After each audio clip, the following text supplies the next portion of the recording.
सतनाम श्री वाहिगुरु साहिब जीओ। हो आया दूरों चल के मैं तकी तो शरणाए जियो।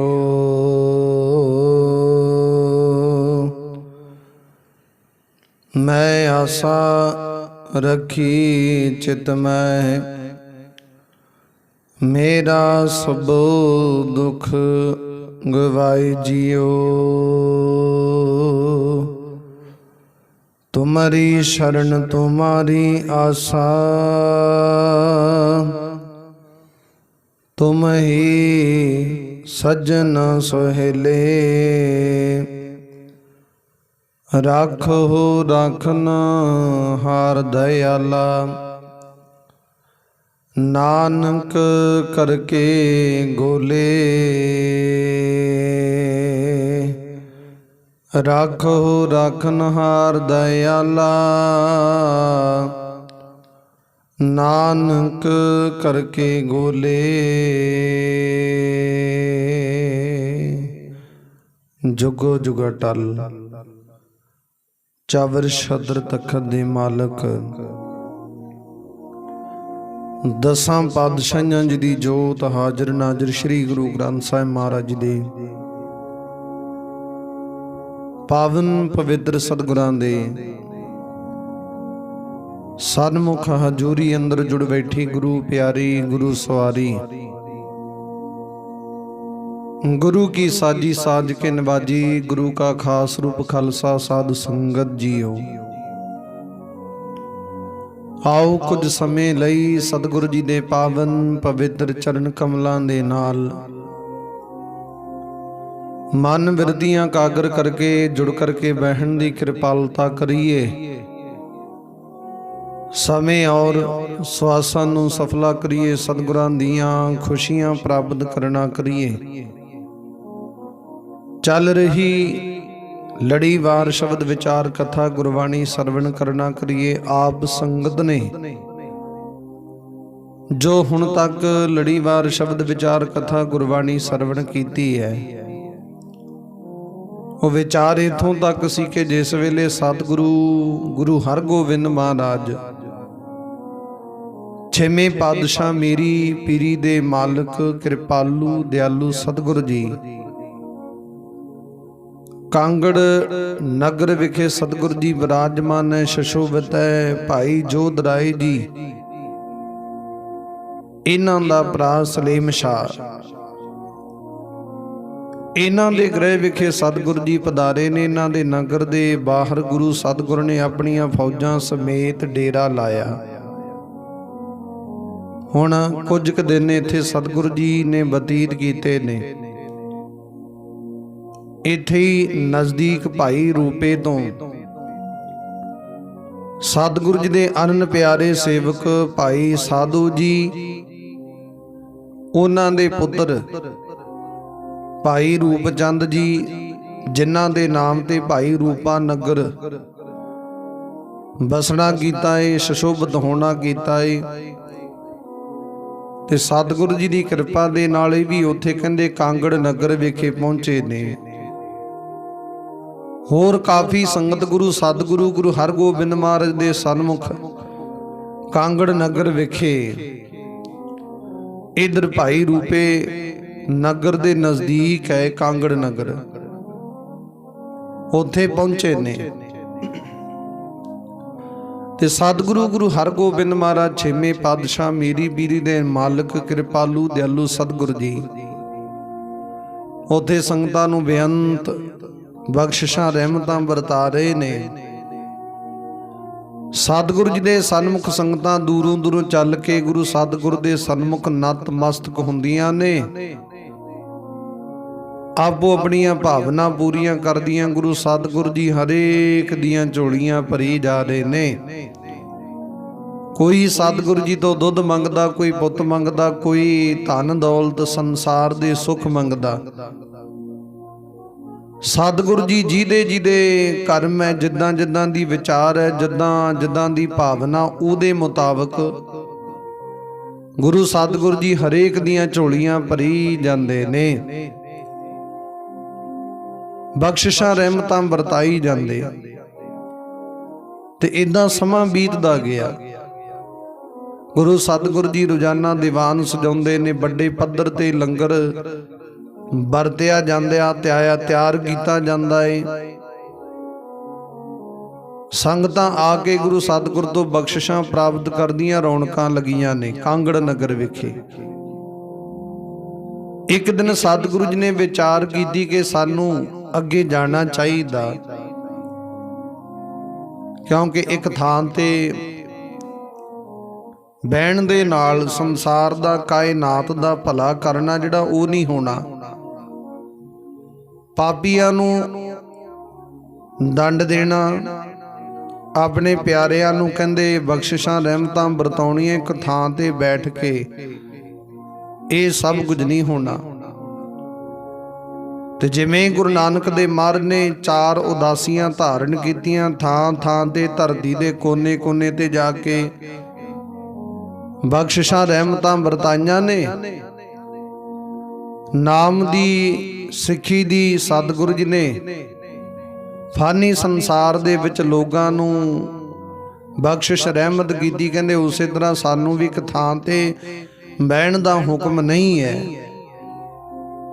ਸੰਸਾਰ ਦੇ ਵਿੱਚ ਬੜੇ ਲੋਕ ਨੇ ਦੁਖਿਆਰੇ, ਜਿਨ੍ਹਾਂ ਨੇ ਆਪਣੇ ਵੱਡੇ ਵੱਡੇ ਕੀਤੇ ਗੁਨਾਹਾਂ ਦਾ, ਅਪਰਾਧਾਂ ਦਾ,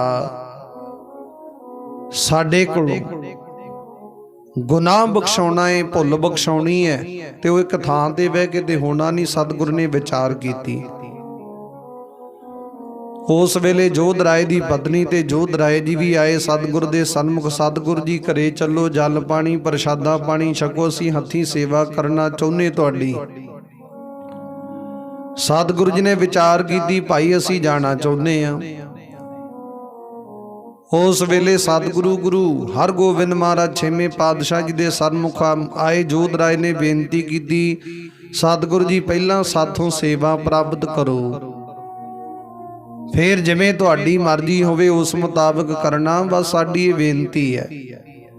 ਸਤਿਗੁਰੂ ਜੀ ਬੇਨਤੀ ਕੀਤੀ ਤੇ ਪ੍ਰਸੰਨ ਹੋਏ, ਉਹਨਾਂ ਨੇ ਪ੍ਰਵਾਨ ਕੀਤੀ। ਕਹਿੰਦੇ ਬੇਨਤੀ ਜੋਧ ਰਾਏ ਨੇ ਸਤਿਗੁਰ ਦੇ ਮੁਤਾਬਕ ਕਿਰਪਾ ਰਹਿਮਤ ਪ੍ਰਾਪਤ ਕੀਤੀ। ਕਹਿੰਦੇ ਘਰੇ ਜਾ ਕੇ ਪਤਨੀ ਨੂੰ ਹੁਕਮ ਕੀਤਾ ਕਿ ਗੁਰੂ ਸਤਿਗੁਰੂ ਜੀ ਵਾਸਤੇ 36 ਪ੍ਰਕਾਰ ਦੇ ਭੋਜਨ ਤਿਆਰ ਕੀਤੇ ਜਾਣ, ਜਿਹਦੇ ਵਿੱਚ ਲੂਣੇ, ਮਿੱਠੇ, ਰਸਦਾਇਕ, ਖੱਟੇ, ਅਨੇਕ ਪ੍ਰਕਾਰ ਦੇ ਜਿਹੜੇ ਸਵਾਦੀ ਰਸਦਾਇਕ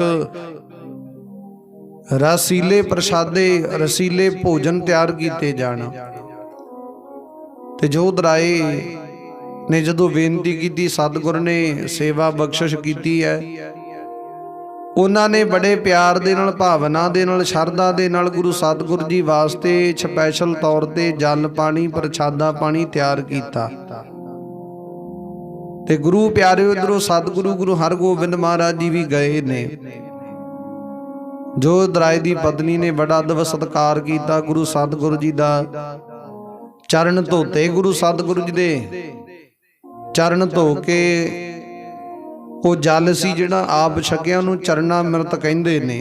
ਪਹਿਲੇ ਸਮੇਂ ਦੇ ਵਿੱਚ ਅੰਮ੍ਰਿਤ ਦੀ ਦਾਤ ਗੁਰੂ ਗੋਬਿੰਦ ਸਿੰਘ ਮਹਾਰਾਜ ਨੇ ਬਖਸ਼ੀ ਹੈ। ਚਰਨਾ ਅੰਮ੍ਰਿਤ ਦਾ ਭਾਵ ਹੈ ਕਿ ਗੁਰੂ ਸਤਿਗੁਰ ਦੇ ਚਰਨ ਧੋ ਕੇ ਉਹ ਜਲ ਛਕਣਾ, ਉਹਨੂੰ ਅੰਮ੍ਰਿਤ ਕਹਿੰਦੇ, ਚਰਨਾ ਅੰਮ੍ਰਿਤ ਕਹਿੰਦੇ ਸਨ। ਚਰਨਾਂ ਦੀ ਪਹੁਲ ਪ੍ਰਾਪਤ ਕੀਤੀ ਗੁਰੂ ਸਤਿਗੁਰ ਦੇ। ਉਸ ਵੇਲੇ ਗੁਰੂ ਸਤਿਗੁਰ ਨੇ ਬਖਸ਼ਿਸ਼ ਰਹਿਮਤ ਕੀਤੀ, ਭਾਈ ਤੁਹਾਡੇ ਭਾਗ ਧਨ ਨੇ, ਤੁਹਾਡੇ ਤੇ ਬਖਸ਼ਿਸ਼ ਰਹਿਮਤ ਹੈ ਗੁਰੂ ਨਾਨਕ ਦੇ ਮਹਾਰਾਜ ਦੀ।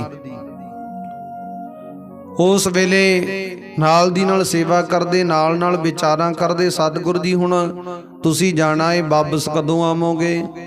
ਸਤਿਗੁਰੂ ਜੀ ਕਹਿੰਦੇ ਹੁਣ ਅਸੀਂ ਅਗਲੇ ਜਾਮੇ ਦੇ ਵਿੱਚ, 7ਵੇਂ ਜਾਮੇ ਦੇ ਵਿੱਚ ਤੁਹਾਡੇ ਕੋਲ ਆਵਾਂਗੇ ਇੱਥੇ, ਤੇ ਆ ਕੇ ਤੁਹਾਡੇ ਪਰਿਵਾਰ ਤੇ ਤੁਹਾਡੀ ਵੰਸ਼ ਦੇ ਉੱਤੇ ਅਨੇਕ ਪ੍ਰਕਾਰ ਦੀਆਂ ਬਖਸ਼ਿਸ਼ਾਂ ਰਹਿਮਤਾਂ ਵਰਤਾਵਾਂਗੇ।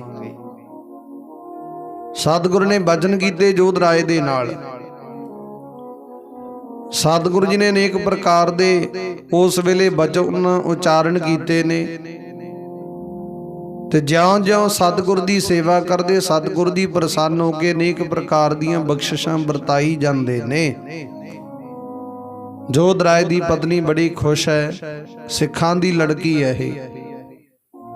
ਸੇਵਾ ਕੀਤੀ ਪ੍ਰਸੰਨ ਹੋ ਕੇ, ਸਤਿਗੁਰ ਦੀ ਬਖਸ਼ਿਸ਼ ਰਹਿਮਤ ਪ੍ਰਾਪਤ ਕੀਤੀ ਹੈ। ਉਸ ਵੇਲੇ ਇੰਨੀ ਸੇਵਾ ਕੀਤੀ, ਗੁਰੂ ਸਤਿਗੁਰ ਜੀ ਬੜੇ ਪ੍ਰਸੰਨ ਹੋਏ। ਬਾਅਦ ਵਿੱਚ ਗੁਰੂ ਸਤਿਗੁਰ ਨੇ ਹੁਕਮ ਕੀਤਾ, ਚਲੋ ਹੁਣ ਅਸੀਂ ਜਾਣਾ ਚਾਹੁੰਦੇ ਹਾਂ। ਸਤਿਗੁਰੂ ਜੀ ਇੱਧਰ ਸਿੱਖਾਂ ਦੇ ਵਿੱਚ ਆਏ, ਜਿੱਥੇ ਭਾਈ ਸਾਧੂ ਜੀ, ਭਾਈ ਰੂਪ ਚੰਦ ਜੀ, ਸਤਿਗੁਰ ਦੇ ਹੋਰ ਅੰਨ ਪਿਆਰੇ ਸਿੱਖ ਸੇਵਕ ਬਿਰਾਜਮਾਨ ਸਨ, ਮੌਜੂਦ ਸਨ। ਇੱਥੇ ਪਹੁੰਚੇ, ਗੁਰੂ ਸਤਿਗੁਰ ਨੇ ਹੁਕਮ ਕੀਤਾ, ਸਿੱਖੋ ਅੱਗੇ ਚਾਲੇ ਪਾਉਣ ਵਾਸਤੇ ਕਹਿੰਦੇ ਤਿਆਰੀ ਕੀਤੀ ਜਾਵੇ। ਉੱਥੇ ਜਦੋਂ ਇਹ ਸਤਿਗੁਰ ਨੇ ਬਚਨ ਉਚਾਰਨ ਕੀਤੇ, ਜਿਹੜੀ ਸੰਗਤ ਗੁਰੂ ਸਤਿਗੁਰ ਦੇ ਸਨਮੁਖ ਪਹੁੰਚੀ ਹੈ, ਨਜ਼ਦੀਕ ਇਲਾਕੇ ਦੀ, ਨਗਰਾਂ ਦੀ, ਉਸ ਸੰਗਤ ਦੇ ਮਨ ਦੇ ਵਿੱਚ ਯਕਦਮ ਕਹਿੰਦੇ ਇੱਕ ਉਦਾਸ ਜਿਹਾ ਮਾਹੌਲ ਛਾ ਗਿਆ। ਉਦਾਸੀਨ ਹੋ ਗਏ ਮੁਖ। ਜਿਹੜੇ ਮੁਖ, ਜਿਹੜੇ ਚਿਹਰੇ ਗੁਰੂ ਸਤਿਗੁਰ ਦੇ ਦਰਸ਼ਨ ਕਰਕੇ ਬੜੇ ਖੁਸ਼, ਬੜੇ ਪ੍ਰਸੰਨ ਹੁੰਦੇ ਸਨ, ਉਹ ਚਿਹਰੇ ਗੁਰੂ ਸਤਿਗੁਰ ਦੇ ਬਚਨ ਸੁਣ ਕੇ ਮੁਰਝਾ ਗਏ। ਜਿਵੇਂ ਕਹਿੰਦੇ ਸੂਰਜਮੁਖੀਆ ਦਾ ਫੁੱਲ ਸੂਰਜ ਉਦੇ ਹੋਣ ਤੇ ਬੜਾ ਖੁਸ਼ ਹੁੰਦਾ, ਬੜਾ ਟਹਿਕਦਾ, ਮਹਿਕਦਾ ਏ। ਜਿਉਂ-ਜਿਉਂ ਸੂਰਜ ਆਪਣੀ ਦਿਸ਼ਾ ਤਬਦੀਲ ਕਰਦਾ, ਬਦਲਦਾ, ਤਿਉਂ-ਤਿਉਂ ਸੂਰਜਮੁਖੀ ਦਾ ਜਿਹੜਾ ਫੁੱਲ ਹੈ ਨਾ, ਉਧਰ ਨੂੰ ਘੁੰਮਦਾ ਜਾਂਦਾ ਏ, ਤਬਦੀਲ ਹੁੰਦਾ ਜਾਂਦਾ ਏ, ਆਪਣੀ ਦਿਸ਼ਾ ਉਸੇ ਤਰ੍ਹਾਂ ਹੀ ਤਬਦੀਲ ਕਰਦਾ ਜਾਂਦਾ। ਪਰ ਜਦੋਂ ਸੂਰਜ ਅਸਤ ਹੁੰਦਾ ਏ, ਭਾਵ ਸੂਰਜ ਛਿਪ ਜਾਂਦਾ, ਉਸ ਵੇਲੇ ਸੂਰਜਮੁਖੀ ਦਾ ਜਿਹੜਾ ਫੁੱਲ ਹੈ ਮੁਰਝਾ ਜਾਂਦਾ, ਕੁਮਲਾ ਜਾਂਦਾ। ਆਮ ਤੇ ਕਹਿੰਦੇ ਜਿੰਨੇ ਵੀ ਫੁੱਲ ਨੇ, ਬਹੁਤੀ ਸੂਰਜ ਦੀ ਜਿਹੜੀ ਤਪਸ਼ ਹੈ, ਗਰਮੀ ਹੈ, ਉਹਦੇ ਕਾਰਨ ਕਰਕੇ ਮੁਰਝਾਉਂਦੇ ਨੇ। ਪਰ ਜਿਹੜੇ ਸੂਰਜਮੁਖੀ ਦੇ ਫੁੱਲ ਨੇ, ਉਹ ਉਸ ਸੂਰਜ ਦੇ ਕਾਰਨ ਕਰਕੇ ਟਹਿਕਦੇ ਨੇ। ਤੇ ਸਤਿਗੁਰੂ ਜੀ ਕਹਿੰਦੇ, ਹੁਣ ਜਦੋਂ ਸਿੱਖਾਂ ਨੂੰ ਕਿਹਾ ਨਾ ਇਹ ਗੱਲ ਕਿ ਗੁਰੂ ਸਤਿਗੁਰੂ ਨੇ ਤਿਆਰੀ ਕਰਨੀ, ਅਗਲੇ ਨਗਰ ਵੱਲ ਰਵਾਨਗੀ ਪ੍ਰਾਪਤ ਕਰਨੀ, ਗੁਰੂ ਸਤਿਗੁਰੂ ਨੇ ਅੱਗੇ ਸਿੱਖਾਂ ਦਾ ਭਲਾ ਕਰਨਾ ਏ। ਤੇ ਜਿਹੜੇ ਸਿੱਖ ਗੁਰੂ ਸਤਿਗੁਰ ਦੇ ਦਰਸ਼ਨ ਕਰਕੇ ਸੂਰਜ ਬੱਤ ਗੁਰੂ ਸਤਿਗੁਰ ਦੇ ਸੂਰਜ ਦੀ ਤਰ੍ਹਾਂ ਗੁਰੂ ਦੇ ਦਰਸ਼ਨ ਕਰਦੇ ਸਨ, ਇਹ ਗੁਰੂ ਦੇ ਸਿੱਖ ਸੂਰਜਮੁਖੀ ਵਾਂਗੂ ਖੁਸ਼ ਹੁੰਦੇ ਸਨ, ਸਤਿਗੁਰ ਤੋਂ ਉਪਦੇਸ਼ ਗ੍ਰਹਿਣ ਕਰਦੇ ਸਨ। ਉਹ ਜਦੋਂ ਪਤਾ ਲੱਗਿਆ ਸਤਿਗੁਰੂ ਜੀ ਜਾਣਗੇ, ਯਕਦਮ ਚਿਹਰੇ ਮੁਰਝਾ ਗਏ, ਉਦਾਸੀ ਛਾ ਗਈ ਚਿਹਰਿਆਂ ਤੇ। ਬੜੀਆਂ ਰੌਣਕਾਂ ਲੱਗੀਆਂ ਸਨ, ਸਤਿਗੁਰੂ ਜੀ ਦਰਸ਼ਨ ਦਿੰਦੇ, ਉਪਦੇਸ਼ ਦਿੰਦੇ ਸਨ। ਗੁਰੂ ਸਤਿਗੁਰੂ ਜੀ ਚਲੇ ਗਏ, ਕੀ ਪਤਾ ਕਦੋਂ ਦਰਸ਼ਨ ਹੋਣਗੇ, ਕੀ ਪਤਾ ਦਰਸ਼ਨਾਂ ਦੀ ਤਾਂਗ ਕਰਦੇ ਕਰਦੇ ਸੰਸਾਰ ਦੇ ਵਿੱਚੋਂ, ਫਾਨੀ ਸੰਸਾਰ ਦੇ ਵਿੱਚੋਂ ਇਸੇ ਤਰ੍ਹਾਂ ਹੀ ਚਲੇ ਜਾਵਾਂਗੇ, ਕੋਈ ਪਤਾ ਨਹੀਂ। ਹੁਣ ਕਦੋਂ ਪ੍ਰਾਪਤੀ ਹੋਵੇ, ਕਦੋਂ ਸਤਿਗੁਰੂ ਜੀ ਕਿਰਪਾ ਕਰਨਗੇ, ਦਰਸ਼ਨ ਦੁਬਾਰਾ ਬਖਸ਼ਣਗੇ, ਕੋਈ ਪਤਾ ਨਹੀਂ। ਪਹਿਲਾਂ ਹੀ ਬੜੇ ਭਾਗਾਂ ਦੇ ਨਾਲ, ਬੜੇ ਚੰਗੇ ਕਰਮਾਂ ਦੇ ਨਾਲ, ਬੜੇ ਲੰਮੇ ਸਮੇਂ ਬਾਅਦ ਗੁਰੂ ਸਤਿਗੁਰੂ ਦੇ ਦਰਸ਼ਨ ਹੋਏ ਨੇ। ਪਰ ਹੁਣ ਕਦੋਂ ਹੋਣਗੇ, ਕੀ ਵਿਚਾਰ ਹੋਵੇਗੀ, ਇਸ ਸੰਸਾਰ ਦੇ ਵਿੱਚ ਕਿਵੇਂ ਵਰਤਿਆ ਜਾਵੇਗਾ, ਇਹਦੇ ਪਰਮਾਤਮਾ ਨੂੰ ਹੀ ਪਤਾ। ਉਸ ਵੇਲੇ ਸਾਰੀ ਸੰਗਤ ਬੜੀ ਏਦਾਂ ਯਕਦਮ ਗੁਰੂ ਦੇ ਇਸ ਉਪਦੇਸ਼ ਨੂੰ, ਇਸ ਵਿਚਾਰ ਨੂੰ ਸੁਣ ਕੇ ਹੈਰਾਨ ਹੈ। ਤੇ ਸਤਿਗੁਰੂ ਗੁਰੂ ਹਰਗੋਬਿੰਦ ਮਹਾਰਾਜ ਨੇ ਸਿੱਖਾਂ ਨੂੰ ਕਿਹਾ। ਸਿੱਖਾਂ ਨੇ ਜਕਦਮ ਤਿਆਰੀਆਂ ਕਰਨੀਆਂ ਸ਼ੁਰੂ ਕਰ ਦਿੱਤੀਆਂ। ਸਵੇਰ ਤੋਂ ਦੁਪਹਿਰ, ਦੁਪਹਿਰ ਤੋਂ ਸ਼ਾਮ ਤੱਕ ਜਿੰਨੇ ਵੀ ਸ਼ਸਤਰ ਵਸਤਰ ਸਨ, ਜੋ ਵੀ ਸਾਜੋ ਸਮਾਨ ਸੀ, ਉਹ ਘੋੜਿਆਂ ਦੇ ਉੱਤੇ ਲੱਦ ਲੈਣਾ ਕੀਤਾ ਏ। ਸ਼ਸਤਰ ਵਸਤਰ ਤਿਆਰ ਕਰ ਲੈਣਾ ਕੀਤੇ ਨੇ। ਜਿਵੇਂ ਜਿਵੇਂ ਗੁਰੂ ਸਤਿਗੁਰ ਦਾ ਹੁਕਮ ਹੈ, ਤਿਵੇਂ ਤਿਵੇਂ ਸਿੱਖਾਂ ਨੇ ਹੁਕਮ ਨੂੰ, ਸਤਿਗੁਰ ਦੇ ਨੂੰ ਪ੍ਰਾਪਤ ਕੀਤਾ। ਤਿਆਰੀਆਂ ਕੀਤੀਆਂ, ਚਾਲੇ ਪਾਉਣ ਦੀ ਵਿਚਾਰ ਕੀਤੀ। ਸ਼ਾਮ ਹੋਈ ਹੈ ਤੇ ਸ਼ਾਮ ਨੂੰ ਕਹਿੰਦੇ ਜਲ ਪਾਣੀ ਤਿਆਰ ਕੀਤਾ, ਆਰਾਮ ਕੀਤਾ। ਸਵੇਰ ਹੋਈ ਤੇ ਸਤਿਗੁਰੂ ਜੀ ਕਹਿੰਦੇ ਕੱਲ ਨੂੰ ਆਪਾਂ ਚਾਲੇ ਪਾਵਾਂਗੇ, ਅੱਜ ਦੀ ਤਿਆਰੀ ਕੀਤੀ ਜਾਵੇ। ਇੰਨਾ ਸਾਜੋ ਸਮਾਨ ਤਿਆਰ ਕੀਤਾ ਗਿਆ। ਗੁਰੂ ਪਿਆਰਿਓ ਕਮਰ ਕਸੇ ਕੀਤੇ ਗਏ ਨੇ। ਦੂਜੇ ਦਿਨ ਡੰਕਾ ਵੱਜਿਆ ਕਿ ਸਤਿਗੁਰੂ ਜੀ ਜਾਣ ਲੱਗੇ ਨੇ, ਰਵਾਨਗੀ ਪ੍ਰਾਪਤ ਕਰਨ ਲੱਗੇ ਨੇ। ਜਿੱਥੇ ਕਾਂਗੜ ਨਗਰ ਦੇ ਲੋਕ, ਮੋਹਤਵਾਰ ਲੋਕ, ਜੋਧ ਰਾਏ ਜੀ ਤੇ ਇਹਦਾ ਭਰਾ ਸਲੀਮ ਸ਼ਾਹ ਜੀ, ਇਹਦੀ ਪਤਨੀ ਜੋ ਸਿੱਖਾਂ ਦੀ ਲੜਕੀ ਹੈ, ਉਹ ਸਾਰੇ ਇਕੱਤਰ ਹੋ ਕੇ ਆਏ। ਭਾਈ ਸਾਧੂ ਜੀ, ਭਾਈ ਰੂਪ ਚੰਦ ਜੀ, ਹੋਰ ਗੁਰੂ ਦੇ ਅਨੰਨ ਪਿਆਰੇ ਸਿੱਖ ਸੇਵਕ ਸੰਗਤਾਂ ਇਕੱਤਰ ਹੋ ਕੇ ਸਤਿਗੁਰੂ ਜੀ ਨੂੰ ਵਿਦਾ ਕਰਨ ਲੱਗੇ ਨੇ।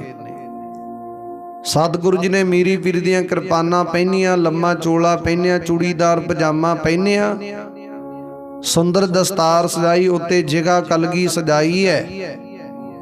ਸਤਿਗੁਰੂ ਜੀ ਨੇ ਘੋੜੇ ਤੇ ਕਾਠੀ ਪਵਾ ਕੇ, ਜਾਨ ਭਾਈ ਘੋੜਾ ਗੁਰੂ ਸਤਿਗੁਰੂ ਜੀ ਦੇ ਕੋਲ, ਜਿਹੜਾ ਦਿਲਬਾਗ ਗੁਲਬਾਗ ਘੋੜੇ ਦੇ ਵਿੱਚੋਂ ਇੱਕ ਘੋੜਾ ਬਚਿਆ ਸੀ, ਉਹਦਾ ਨਾਮ ਜਾਨ ਭਾਈ ਰੱਖਿਆ। ਦੂਜੇ ਦਾ ਨਾਮ ਰੱਖਿਆ ਸੀ ਸਲੇਮ। ਉਹ ਕਹਿੰਦੇ ਇਧਰ ਨੇਥਾਣੇ ਦੀ ਜੰਗ ਦੇ ਵਿੱਚ ਸ਼ਹੀਦ ਹੋ ਚੁੱਕਿਆ ਸੀ ਘੋੜਾ। ਇਹੀ ਸਤਿਗੁਰੂ ਕੋਲ ਬਚਿਆ। ਇਸ ਲਈ ਉਸ ਵਕਤ ਜਾਨ ਭਾਈ ਤੇ ਸਤਿਗੁਰੂ ਗੁਰੂ ਹਰਗੋਬਿੰਦ ਮਹਾਰਾਜ ਨੇ ਉਸ ਜਾਨ ਭਾਈ ਘੋੜੇ ਦੀ ਸਵਾਰੀ ਕੀਤੀ, ਦਿਲਬਾਗ ਘੋੜੇ ਦੀ। ਤੇ ਜਦੋਂ ਸਵਾਰੀ ਕੀਤੀ, ਗੁਰੂ ਪਿਆਰਿਓ ਸਤਿਗੁਰੂ ਜੀ ਨੇ ਘੋੜੇ ਦੀਆਂ ਬਾਂਗਾਂ ਪਕੜੀਆਂ। ਸਤਿਗੁਰ ਦੇ ਨਾਲ ਨਾਲ ਗੁਰੂ ਸਤਿਗੁਰ ਦਾ ਲਸ਼ਕਰ ਜਾ ਰਿਹਾ ਤੇ ਨਾਲ ਨਾਲ ਕਹਿੰਦੇ ਨਗਰ ਦੇ ਮੋਹਤਵਾਰ, ਹੋਰ ਜਿੰਨੇ ਵੀ ਗੁਰੂ ਦੇ ਸਿੱਖ ਸੇਵਕ ਅਨੰਨ ਪਿਆਰੇ ਆ, ਉਹ ਜਾ ਰਹੇ ਨੇ ਗੁਰੂ ਸਤਿਗੁਰੂ ਜੀ ਨੂੰ ਰਵਾਨਗੀ ਦੇਣ ਵਾਸਤੇ। ਤੁਰੇ ਜਾ ਰਹੇ ਨੇ। ਜਦੋਂ ਨਗਰ ਤੋਂ ਬਾਹਰ ਗਏ ਨੇ, ਸਤਿਗੁਰੂ ਨੇ ਦੇਖਿਆ ਕੁਝ ਕੁ ਦੂਰੀ ਤੇ ਕਹਿੰਦੇ ਸਾਰੇ ਨਾਲ ਦੀ ਨਾਲ ਆ ਰਹੇ ਨੇ। ਉਸ ਵੇਲੇ ਉਪਦੇਸ਼ ਦਿੱਤਾ, ਭਾਈ ਤੁਸੀਂ ਵਾਪਸ ਮੁੜ ਜਾਓ, ਅਸੀਂ ਹੁਣ ਅੱਗੇ ਆਪ ਜਾਵਾਂਗੇ, ਆਪਣੀ ਸੰਗਤ ਨੂੰ, ਆਪਣੀ ਫੌਜ ਨੂੰ ਲੈ ਕੇ ਜਾਵਾਂਗੇ, ਹੁਣ ਵਿਛੜਨ ਦਾ ਜੀ ਨਹੀਂ ਕਰਦਾ। ਭਾਈ ਸਾਧੂ ਨੇ ਬੇਨਤੀ ਕੀਤੀ, ਸਤਿਗੁਰੂ ਜੀ ਸਾਨੂੰ ਵੀ ਨਾਲ ਹੀ ਲੈ ਚੱਲੋ ਜਿੱਥੇ ਜਾ ਰਹੇ ਹੋ। ਤੁਹਾਡੇ ਬਿਨਾਂ ਸਾਡਾ ਜੀਵਨ ਕਾਹਦਾ, ਸਾਡਾ ਜੀਵਨ ਤੇ ਇਦਾਂ ਤੁਹਾਡੇ ਬਿਨਾਂ। ਜਿਵੇਂ ਕਹਿੰਦੇ ਮਠਿਆਈ ਜਿਹੜੀ ਤਿਆਰ ਕੀਤੀ ਜਾਂਦੀ, ਉਹ ਮਿੱਠੇ ਤੋਂ ਬਿਨਾਂ, ਖੰਡ ਤੋਂ ਬਿਨਾਂ, ਚੀਨੀ ਤੋਂ ਬਿਨਾਂ ਕਦਾਚਿਤ ਕੰਮ ਦੀ ਨਹੀਂ। ਇਸੇ ਤਰ੍ਹਾਂ ਅਸੀਂ ਮਠਿਆਈ ਰੂਪ, ਤੁਸੀਂ ਮਿੱਠੇ ਰੂਪ ਹੋ। ਸਤਿਗੁਰੂ ਜੀ ਰਸਦਾਇਕ, ਉਹਦੇ ਚ ਰਸ ਨਹੀਂ ਹੈ ਤੇ ਮਠਿਆਈ ਕਿਸੇ ਕੰਮ ਦੀ ਨਹੀਂ। ਇਸੇ ਤਰ੍ਹਾਂ ਤੁਹਾਡੇ ਬਿਨਾਂ ਅਸੀਂ ਕਿਸੇ ਕੰਮ ਦੇ ਨਹੀਂ ਆ। ਤੁਹਾਡੀ ਯਾਦ, ਤੁਹਾਡਾ ਪ੍ਰੇਮ ਸਾਡੇ ਹਿਰਦੇ ਵਿੱਚ ਵਸਿਆ, ਨਾਲ ਹੀ ਲੈ ਚੱਲੋ। ਉਸ ਵੇਲੇ ਸਾਡਾ ਜੀਵਨ ਤੁਹਾਡੇ ਤੋਂ ਬਿਨਾਂ ਕਾਹਦਾ। ਜਿਵੇਂ ਕਹਿੰਦੇ ਮੱਛਲੀ ਦਾ ਜੀਵਨ ਪਾਣੀ ਤੋਂ ਬਿਨਾਂ ਕਾਹਦਾ। ਕਹਿੰਦੇ ਪਾਣੀ ਤੋਂ ਬਿਨਾਂ ਵੱਖ ਹੋ ਕੇ, ਪਾਣੀ ਤੋਂ ਵੱਖ ਹੋ ਕੇ ਮੱਛਲੀ ਤੜਫ ਤੜਫ ਮਰ ਜਾਂਦੀ। ਸਾਡਾ ਵੀ ਜੀਵਨ ਇਦਾਂ ਦਾ। ਅਸੀਂ ਮੱਛਲੀ ਰੂਪ ਹਾਂ, ਤੁਸੀਂ ਪਾਣੀ ਵਾਧੋਂ। ਤੁਹਾਡੇ ਬਿਨਾਂ ਸਾਡਾ ਜੀਵਨ ਅਧੂਰਾ, ਕਿਸੇ ਕਾਰਜ ਕਿਸੇ ਕੰਮ ਦਾ ਨਹੀਂ। ਤੇ ਜਦੋਂ ਇਦਾਂ ਦੀਆਂ ਬੇਨਤੀਆਂ ਕੀਤੀਆਂ, ਭਾਈ ਸਾਧੂ ਨੇ, ਭਾਈ ਰੂਪ ਚੰਦ ਨੇ, ਸਤਿਗੁਰ ਨੇ ਉਪਦੇਸ਼ ਦਿੱਤਾ। ਕਹਿੰਦੇ ਨਹੀਂ ਭਾਈ, ਤੁਸੀਂ ਆਪਣੇ ਨਗਰ ਭਾਈ ਰੂਪੇ ਨਗਰ ਵਿਖੇ ਉੱਥੇ ਵਿਰਾਜਮਾਨ ਹੋਵੋ। ਗੁਰੂ ਨਾਨਕ ਦੇ ਦਰਕਾਰ ਦੀ ਸੇਵਾ ਕਰੋ, ਲੰਗਰਾਂ ਦੀ ਸੇਵਾ, ਵੱਡੀ ਸੇਵਾ ਕਰੋ। ਜਿਹੜੇ ਗਰੀਬ ਗੁਰਬੇ ਲੋੜਵੰਦ ਹੋਣਗੇ, ਤੁਹਾਡੇ ਇਸ ਲੰਗਰਾਂ ਦੇ ਵਿੱਚੋਂ ਜਲ ਪਾਣੀ ਛਕਣਗੇ। ਗੁਰੂ ਨਾਨਕ ਦੀ ਚਲਾਈ ਪਰੰਪਰਾ ਨੂੰ ਕਾਇਮ ਰੱਖੋ। ਤੇ ਤੁਹਾਡੇ ਉੱਤੇ ਵੱਡੀ ਬਖਸ਼ਿਸ਼ ਰਹਿਮਤ ਵਰਤੇਗੀ। ਇਹ ਗੁਰੂ ਨਾਨਕ ਦੀ ਦਰਗਾਹ ਦੀ ਸੇਵਾ ਕਰੋ, ਸੱਚ ਤੇ ਪਹਿਰਾ ਦੇਵੋ। ਕਹਿੰਦੇ ਤੁਹਾਡੇ ਘਰ ਦੇ ਵਿੱਚ ਬਰਕਤਾਂ ਕਦਾਚਿਤ ਵੀ ਮੁੱਕਣਗੀਆਂ ਨਹੀਂ, ਤੋਟ ਨਹੀਂ ਆਵੇਗੀ, ਘਾਟਾ ਨਹੀਂ ਪਵੇਗਾ ਕਿਸੇ ਪ੍ਰਕਾਰ ਕੋਈ। ਇਹ ਉਪਦੇਸ਼ ਦਿੱਤਾ ਭਾਈ ਸਾਧੂ ਨੂੰ, ਭਾਈ ਰੂਪ ਚੰਦ ਨੂੰ। ਤੁਸੀਂ ਆਪਣੇ ਨਗਰ ਵਿੱਚ ਬਿਰਾਜਮਾਨ ਹੋਵੋ, ਸੁਸ਼ੋਭਿਤ ਹੋਵੋ, ਸੱਤਵੇਂ ਜਾਮੇ 'ਚ ਤੁਹਾਡੇ ਸਨਮੁਖ ਆਵਾਂਗੇ, ਦਰਸ਼ਨ ਦੇਵਾਂਗੇ। ਤੇ ਉਸ ਵੇਲੇ ਇਦਾਂ ਉਪਦੇਸ਼ ਦਿੱਤਾ ਭਾਈ ਸਾਧੂ ਰੂਪ ਚੰਦ ਜੀ ਨੂੰ, ਦੋਨਾਂ ਪਿਓ ਪੁੱਤਾਂ ਨੂੰ। ਬਾਅਦ ਵਿੱਚ ਜੋਧ ਰਾਏ ਨੂੰ ਵੀ ਉਪਦੇਸ਼ ਦਿੱਤਾ, ਤੁਸੀਂ ਹੁਣ ਵਾਪਸ ਮੁੜ ਜਾਓ, ਅਸੀਂ ਅੱਗੇ ਜਾ ਕੇ ਸੰਗਤਾਂ ਦੇ ਹੋਰ ਵਿਚਾਰਾਂ ਨੂੰ, ਦੁੱਖਾਂ ਤਕਲੀਫਾਂ ਨੂੰ ਨਿਵਰਤ ਕਰਨਾ। ਉਸ ਵੇਲੇ ਸਾਰੀ ਸੰਗਤ ਗੁਰੂ ਸਤਿਗੁਰ ਦਾ ਉਪਦੇਸ਼ ਗ੍ਰਹਿਣ ਕਰਕੇ ਵਾਪਸ ਮੁੜਨ ਲੱਗੀ। ਜੀ ਤੇ ਨਹੀਂ ਕਰਦਾ ਕਿ ਵਾਪਸ ਮੁੜੇ, ਜੀ ਤੇ ਨਹੀਂ ਕਰਦਾ ਕਿ ਵਿਛੜਿਆ ਜਾਵੇ, ਪਰ ਸਤਿਗੁਰ ਦੇ ਹੁਕਮ ਨੂੰ ਮੰਨ ਕੇ, ਸਤਿਗੁਰ ਦੇ ਉਪਦੇਸ਼ ਨੂੰ ਮੰਨ ਕੇ ਹਿਰਦੇ ਨੂੰ ਧਰਵਾਸ ਦੇਣਾ ਪੈਣਾ ਵਾ। ਕਿਉਂਕਿ ਗੁਰੂ ਸਤਿਗੁਰ ਦੇ ਹੁਕਮ ਮੰਨੇ ਤੋਂ ਬਿਨਾਂ ਕਦਾਚਿਤ ਵੀ ਪ੍ਰਾਪਤੀ ਨਹੀਂ ਹੈ। ਗੁਰਬਾਣੀ ਕਹਿੰਦੀ ਹੈ ਜਿੰਨਾ ਚਿਰ ਗੁਰੂ ਦਾ ਹੁਕਮ ਨਹੀਂ ਨਾ ਮੰਨਿਆ ਜਾਂਦਾ, ਉਹਨਾਂ ਚਿਰ ਫਿਰ ਸੰਸਾਰ ਦੇ ਵਿੱਚ ਗਾਵਿਆ, ਸੁਣਿਆ, ਪੜ੍ਹਿਆ ਕਹਿੰਦੇ ਕਦਾਚਿਤ ਵੀ ਪ੍ਰਵਾਨ ਨਹੀਂ ਹੈ। ਜਿਵੇਂ ਸਤਿਗੁਰ ਦੀ ਗੁਰਬਾਣੀ ਕਹਿੰਦੀ ਹੈ, ਚੌਥੇ ਪਾਤਸ਼ਾਹ ਜੀ ਫਰਮਾਉਂਦੇ ਧਨਾਸਰੀ ਰਾਗ ਦੇ ਵਿੱਚ, ਸਤਿਗੁਰੂ ਜੀ ਕਹਿੰਦੇ ਸੇਵਕ ਸਿੱਖ ਪੂਜਨ ਸਭ ਆਵਹਿ, ਸਭ ਗਾਵਹਿ ਹਰ ਹਰ ਊਤਮ ਬਾਣੀ, ਗਾਵਿਆ ਸੁਣਿਆ ਤਿਨ ਕਾ ਹਰ ਥਾਏ ਪਾਵੈ, ਜਿਨ ਸਤਿਗੁਰ ਕੀ ਆਗਿਆ ਸਾਤੇ ਸਾਤੇ ਸਦ ਕਰਮਾਨੀ। ਜਿਨ੍ਹਾਂ ਨੇ ਗੁਰੂ ਸਤਿਗੁਰ ਦੀ ਆਗਿਆ ਨੂੰ ਸਦ ਸਦ ਕਰਕੇ ਮੰਨਿਆ ਨਾ ਪਿਆਰਿਓ, ਉਹਨਾਂ ਦਾ ਗਾਇਆ, ਉਹਨਾਂ ਦਾ ਪੜ੍ਹਿਆ, ਉਹਨਾਂ ਦਾ ਸੁਣਿਆ ਪ੍ਰਵਾਨ ਹੈ। ਤੇ ਸੰਸਾਰ ਦੇ ਵਿੱਚ ਜੇਕਰ ਗੁਰੂ ਸਤਿਗੁਰ ਦੀ ਆਗਿਆ ਨਾ ਮੰਨੀ, ਫੇਰ ਭਾਵੇਂ ਗੁਰਬਾਣੀ ਕਹਿੰਦੀ ਹੈ ਪੜ ਪੜ ਗੱਡੀ ਲੱਦੀ ਹੈ, ਪੜ ਪੜ ਭਰੀ ਹੈ ਸਾਥ, ਪੜ ਪੜ ਬੀੜੀ ਪਾਈ ਹੈ, ਪੜ ਪੜ ਗੱਡੀ ਹੈ ਖਾਤ, ਪੜੀ ਹੈ ਜੇਤੇ ਵਰਸ ਵਰਸ, ਪੜੀ ਹੈ ਜੇਤੇ ਸਾਸ, ਨਾਨਕ ਲੇਖੈ ਇੱਕ ਗੱਲ, ਹੋਰ ਹਉਮੈ ਚਖਣਾ ਝਾਖ। ਸਤਿਗੁਰੂ ਜੀ ਕਹਿੰਦੇ ਫਿਰ ਜਿੰਨਾ ਮਰਜੀ ਪੜੀ ਚੱਲੋ, ਜਿੰਨਾ ਮਰਜੀ ਵਿਚਾਰ ਕਰੀ ਚੱਲੋ, ਜਿੰਨਾ ਚਿਰ ਗੁਰੂ ਦੀ ਮੱਤ ਗ੍ਰਹਿਣ ਨਹੀਂ ਨਾ ਕਰਦੇ, ਉਹਨਾਂ ਚਿਰ ਗਾਵਿਆ, ਸੁਣਿਆ, ਪੜ੍ਹਿਆ ਸਾਰਾ ਹੀ ਵਿਅਰਥ ਹੈ। ਪਰ ਜਦੋਂ ਗੁਰੂ ਦੀ ਮੱਤ ਗ੍ਰਹਿਣ ਕਰ ਲਈ, ਗੁਰੂ ਦੀ ਵਿਚਾਰ ਮੰਨ ਲਈ, ਫਿਰ ਸਤਿਗੁਰੂ ਜੀ ਕਹਿੰਦੇ ਮੰਨੇ ਕੀ ਗਤ ਕਹੀ ਨਾ ਜਾਏ। ਕਹਿੰਦੇ ਮੰਨਣ ਵਾਲਿਆਂ ਦੀ ਗਤ ਮਰਿਆਦਾ ਕਹੀ ਨਹੀਂ ਜਾਂਦੀ, ਉਹਨਾਂ ਦੀ ਉੱਚ ਪਦਵੀ ਨੂੰ ਬਿਆਨ ਨਹੀਂ ਕੀਤਾ ਜਾ ਸਕਦਾ, ਉਹਨਾਂ ਦੀ ਵਿਚਾਰ ਨੂੰ ਸੰਸਾਰ ਦੇ ਵਿੱਚ ਕੋਈ ਕਥਨ ਨਹੀਂ ਕਰ ਸਕਦਾ। ਕਹਿਣ ਤੋਂ, ਕਥਨ ਤੋਂ, ਮਾਪਣ ਤੋਂ, ਤੋਲਣ ਤੋਂ ਕਹਿੰਦੇ ਬਾਹਰ ਹੋ ਜਾਂਦੀ ਉਹਨਾਂ ਦੀ ਵਿਚਾਰ। ਫਿਰ ਗੁਰੂ ਸਤਿਗੁਰ ਦੀ ਇਹੋ ਜਿਹੀ ਕਿਰਪਾ ਰਹਿਮਤ ਵਰਤਦੀ ਹੈ। ਹਾਂ, ਜੇਕਰ ਸੰਸਾਰ ਦੇ ਵਿੱਚ ਆਪਾਂ ਕਵਾਂਗੇ ਕਿ ਗਾਉਣ ਨਾਲ, ਪੜ੍ਹਨ ਦੇ ਨਾਲ, ਸੁਣਨ ਦੇ ਨਾਲ ਹੀ ਵਿਚਾਰ ਪ੍ਰਾਪਤ ਹੁੰਦੀ, ਨਹੀਂ। ਸਤਿਗੁਰੂ ਜੀ ਕਹਿੰਦੇ ਜਿਵੇਂ ਉਦਾਹਰਨ ਦੇ ਤੌਰ ਤੇ ਵਿਚਾਰ ਕਰੀਏ, ਕੋਈ ਮਨੁੱਖ ਕਵੇ ਕਿ ਸਰੀਰ ਵਿੱਚ ਕਮਜ਼ੋਰੀ ਪੈ ਗਈ ਕਿਸੇ ਪ੍ਰਕਾਰ ਕੋਈ ਵੀ, ਤੇ ਕਹਿੰਦੇ ਤਾਕਤ ਦੀ ਮੈਡੀਸਨ ਪ੍ਰਾਪਤ ਕਰੇ ਖਾ ਲਵੇ। ਉਹ ਕੱਲੀ ਤਾਕਤ ਦੀ ਮੈਡੀਸਨ ਸਰੀਰ ਦੀ ਕਮਜ਼ੋਰੀ ਦੂਰ ਨਹੀਂ ਕਰ ਸਕਦੀ, ਨਾਲ ਵਰਜਸ ਵੀ ਜ਼ਰੂਰੀ ਹੈ, ਵਰਜਸ ਕਰਨੀ ਪੈਣੀ, ਫੇਰ ਜਾ ਕੇ ਅਸਲ ਮੈਨੇ ਕਹਿੰਦੇ ਉਹ ਦਵਾਈ ਨੇ, ਮੈਡੀਸਨ ਨੇ ਸਰੀਰ ਤੇ ਪ੍ਰਭਾਵ ਪਾਉਣਾ ਹੈ। ਨਹੀਂ ਤੇ ਕੱਲੀ ਮੈਡੀਸਨ ਦਾ ਕੋਈ ਕੰਮ ਨਹੀਂ ਬਣਦਾ।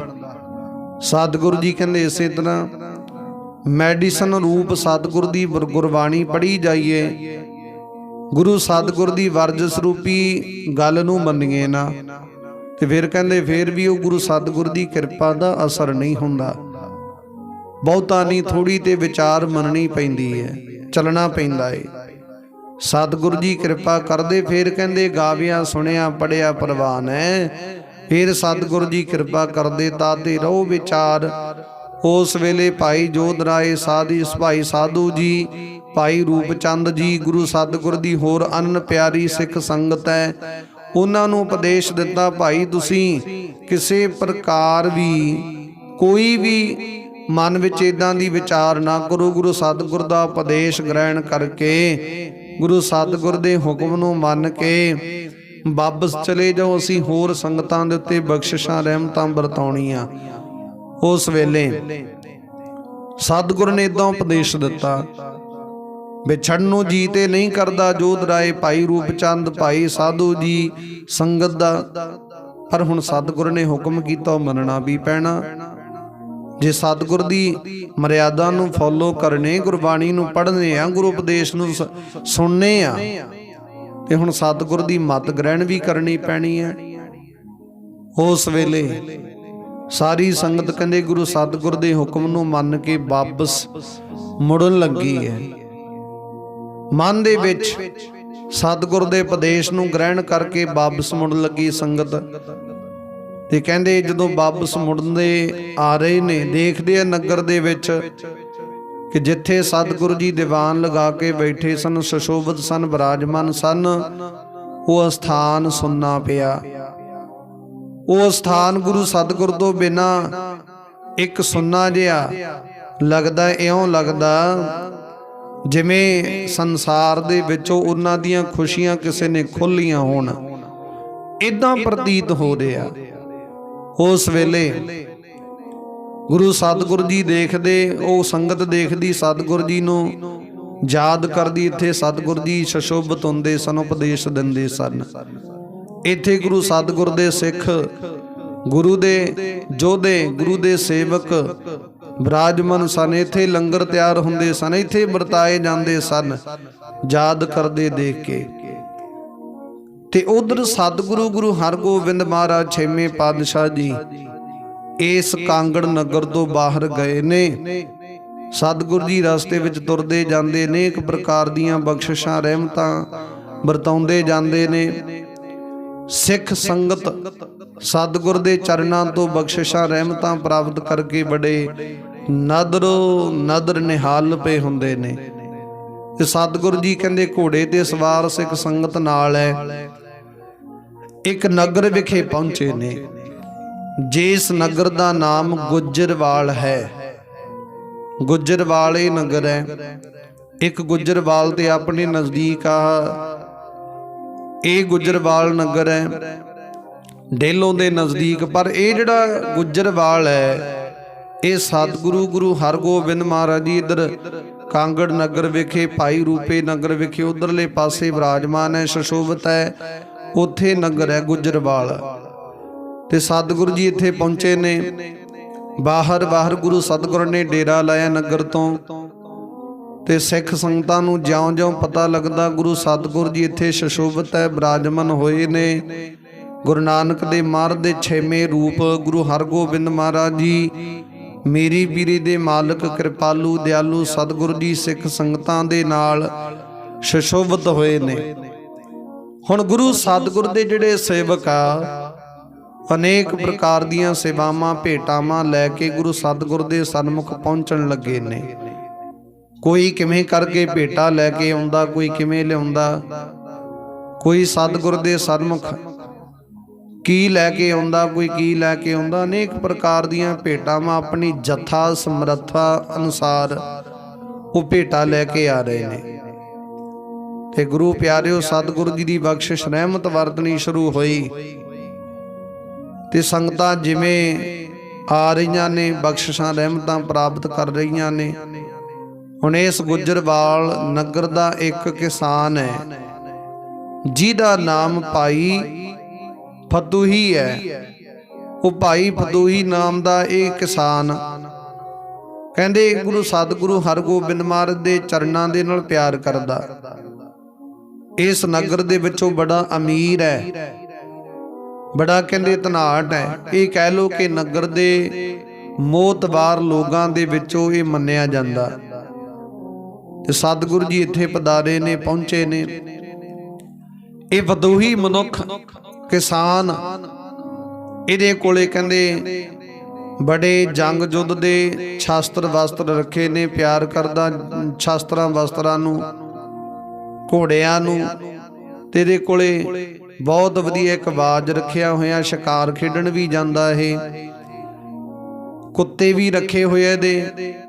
ਇਹ कह लो कि छोटे जे राजे की तरह ਇਹਦੇ शौक ने, अमीर होने के नाते ने वो सब कुछ प्राप्त किया जो एक छोटा जिहा राजा राज भाग प्राप्त करके प्राप्त करदा। ते गुरु प्यारे उस वेले ये बदूई नाम का किसान ये नगर दे विच रहिंदा। जिमें जिमें संगतां सतगुर दे सन्मुख पहुंचदियां ने, तिवें तिवें आनंद प्राप्त करदियां। कोई किवें भेटा लैके आउंदा, कोई किवें भेटा लैके आउंदा। सतगुर जी उस नगर दे विच विराजमान है।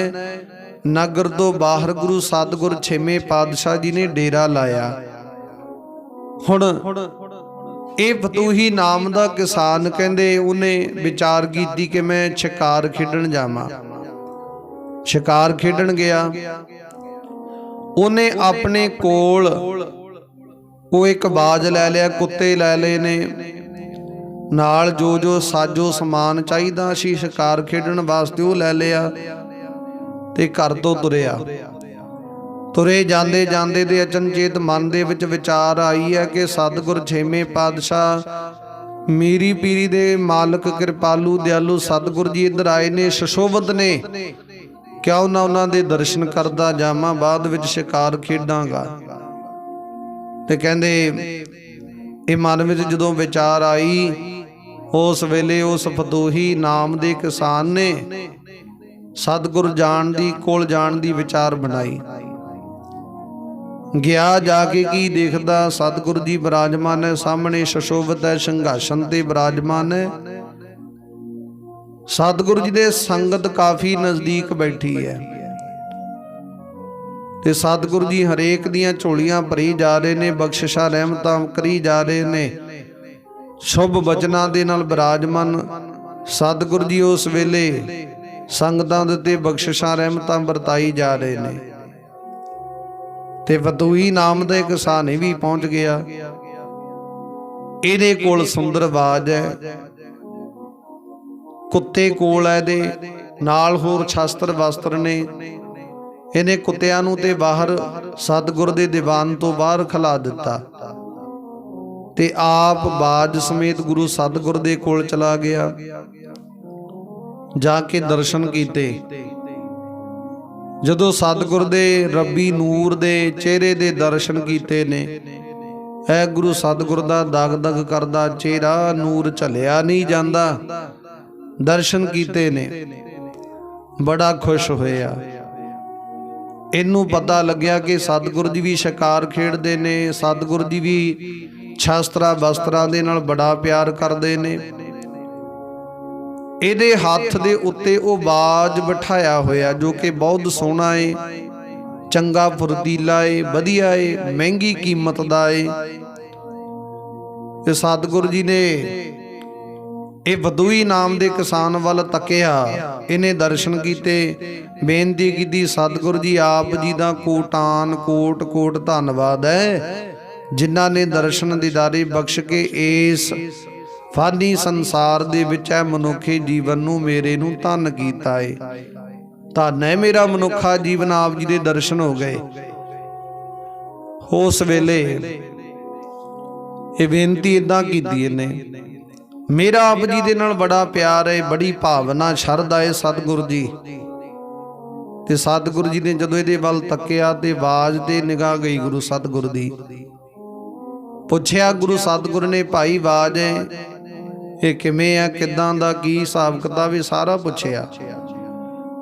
ते भाई फतूही ने वो सारी आवाज दी जिहड़ी विचार है, जिन्ने भी गुण है, जिन्नी भी विचार है दसी है। कहन लगा जी ये बहुत फुर्तीला आवाज है, ये कहंदे शिकार दे उत्ते झपट मार के दबोच लैंदा, उहनूं भज्जण नहीं दिंदा, निकल नहीं दिंदा अपने शिकार नूं, इन्ना फुर्तीला आवाज है, बहुत महंगी कीमत दा। मैं जी इस आवाज नूं बहुत प्यार करना, अठे पैर इहनूं नाल ही रखना, खाण पीण दा आप ख्याल रखदा इहदा मैं। सब कुछ कहते इनू मैं समय अनुसार लोड़ मुताबिक जो भी इनू चाहिए वो प्रदान करना। उस वेले ने बड़ी उस्तत की सतगुरु के सन्मुख आवाज दी। ये कह लो कि हद तो वध उस्तत की उन्हें। सतगुरु जी ने विचार की, कहते अच्छा भाई तू गुरु नानक दे दर करदा सेवक है, श्रद्धालु है, सेवक है, इउं कर ये जिहड़ा आवाज है ना सानू दे दे, सानू चाहिदा आवाज। ते जदों गुरु सतगुरु ने बचन कीता, वदूही मनुख दे किसान दे हरदे विच यकदम कहंदे ये ख्याल जागया कि मैं ते आवाज किसी नूं दिंदा ही नहीं, हੱਠੇ पैर नाल रखदा, प्यार भी इहदे नाल बहुत करदा, इनू शिकार खेडण नूं नाल लैके जाना। जे सतगुरु ने आवाज दे दिंदा, मेरे कोल होर आवाज कोई है ही नहीं, यही इक्को आवाज है, फिर मैं की करांगा।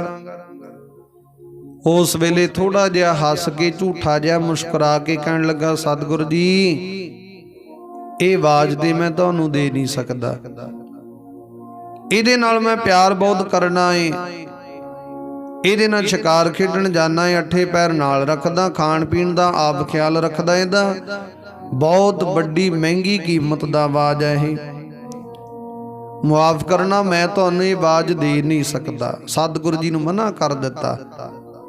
सतगुरु जी ने हस के मुस्कुरा के कह दिता, भाई फतूही जी ਜਿਹੜੀ गुरु नानक दे दर कर दी वस्तु है वो अपने आप सतगुरु के सन्मुख पहुँच जाती, किसी नूं कुछ कहण दी, कुछ करन दी, जां किसी प्रकार किसी नूं दस्सण पुछण दी कोई लोड़ नहीं पैंदी, अपने आप ही पहुँच जाती। सतगुरु के दर कर वेखियो वस्तु। चंगा भाई जे तू आवाज नहीं ना देना तेरी मर्जी है। सतगुरु ने बचन कीते।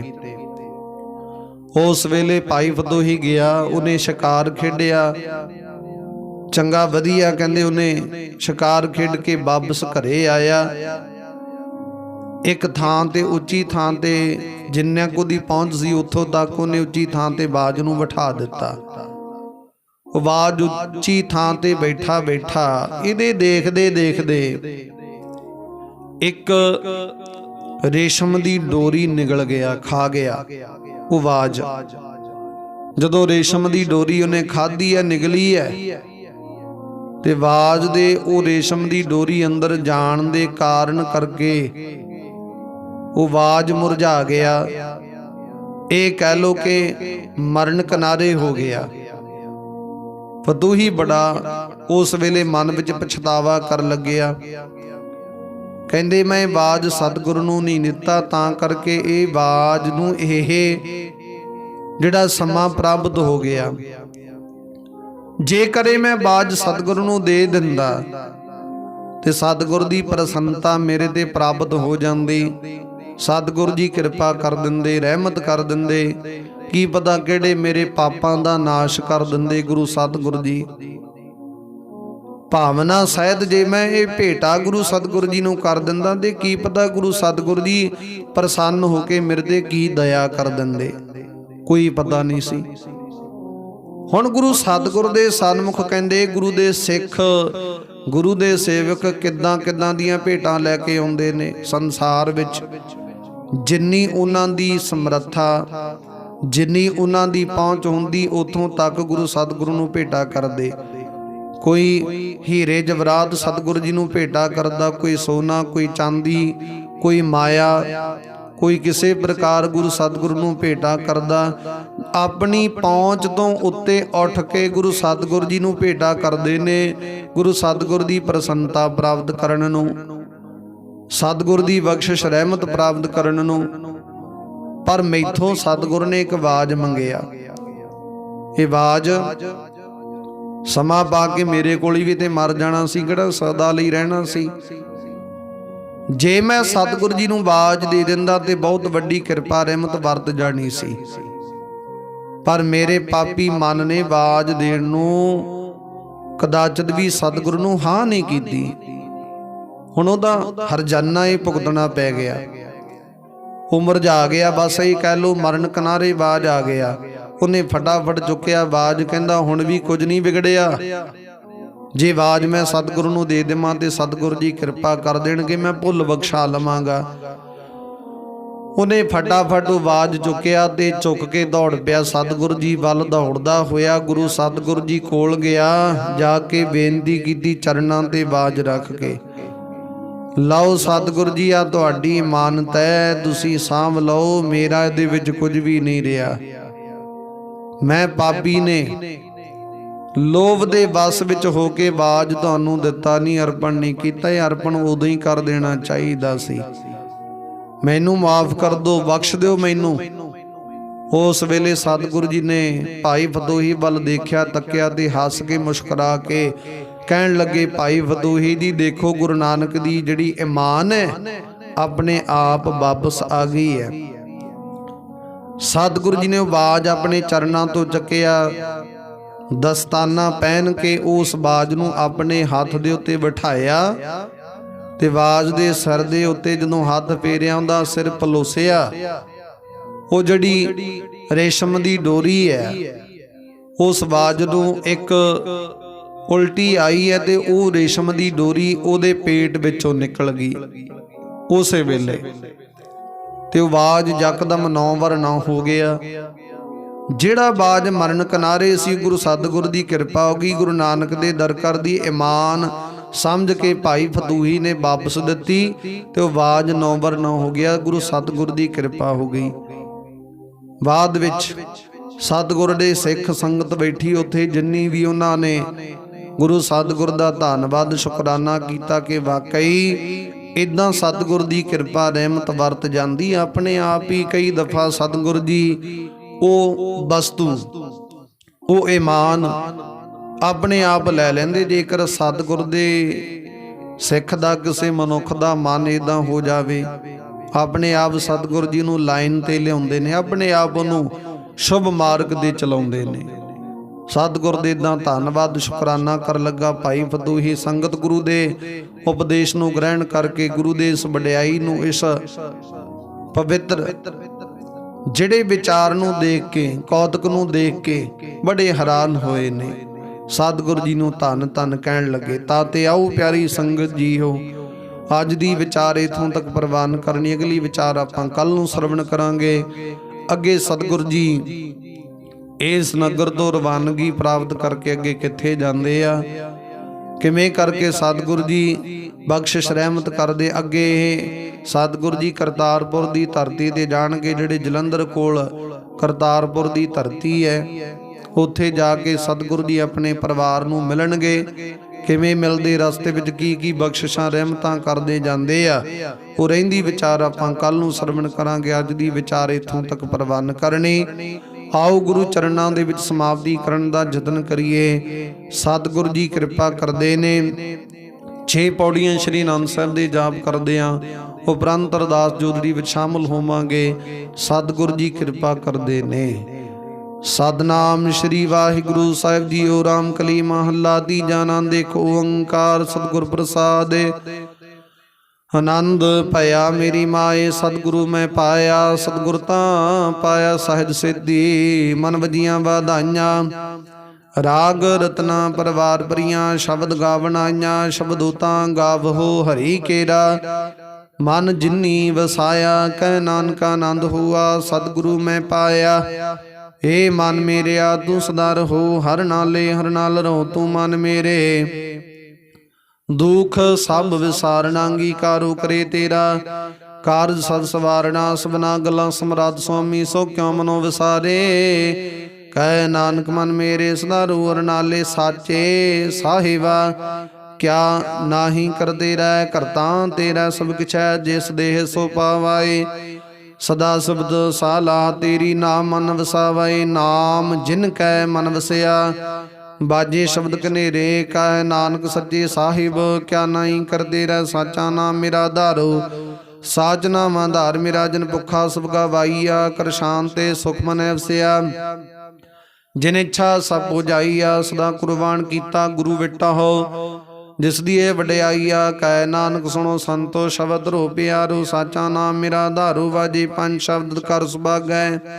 ਘਰ ਸੁਭਾਗੈ ਸ਼ਬਦ ਬਾਜੇ ਕਲਾ ਜਿਤ ਕਰ ਧਾਰੀਆ ਪੰਚ ਦੂਤ ਤੁਧ ਵਾਸ ਕੀਤੇ ਕਾਲ ਕੰਟਕ ਮਾਰਿਆ ਦੁਰਕਰਮ ਪਾਇਆ ਤੁਧ ਜਿਨ ਕਉ ਸੇ ਨਾਮ ਹਰਿ ਕੈ ਲਾਗੇ ਕਹਿ ਨਾਨਕ ਦਸ ਕੋ ਆਦਿਤ ਘਰ ਆਨੰਦ ਵਾਜੇ ਆਨੰਦ ਸੁਣੋ ਬਡਭਾਗੀ ਹੋ ਸਗਲ ਮਨੋਰਥ ਪੂਰੇ ਪਾਰ ਬ੍ਰਹਮ ਪ੍ਰਭ ਪਾਇਆ ਉਤਰੇ ਸਗਲ ਵਸੂਰੇ ਦੁਖ ਰੋਗ ਸੰਤਾਪ ਉਦਰੇ ਸੁਣੀ ਸੱਚੀ ਬਾਣੀ ਸੰਤ ਸਾਜਨ ਭਏ ਸਰਸੇ ਪੂਰੇ ਗੁਰ ਤੇ ਜਾਣੀ ਸੁਣਤੇ ਪੁਨੀਤ ਕਹਤੇ ਪਵਿੱਤ ਸਤਿਗੁਰ ਰਹਿਆ ਭਰਪੂਰੇ ਵਿਨਵੰਤ ਨਾਨਕ ਗੁਰ ਚਰਨ ਲਾਗੇ ਵਾਜੇ ਆਨੰਦ ਤੂਰੇ ਸੁਣਤੇ ਪੁਨੀਤ ਕਹਤੇ ਪਵਿੱਤ ਸਤਿਗੁਰ ਰਹਿਆ ਭਰਪੂਰੇ ਵਿਨਵੰਤ ਨਾਨਕ ਗੁਰ ਚਰਨ ਲਾਗੇ ਵਾਜੇ ਅਨਹਦ ਤੂਰੇ। ਵਾਹਿਗੁਰੂ ਜੀ ਕਾ ਖਾਲਸਾ ਵਾਹਿਗੁਰੂ ਜੀ ਕੀ ਫਤਿਹ।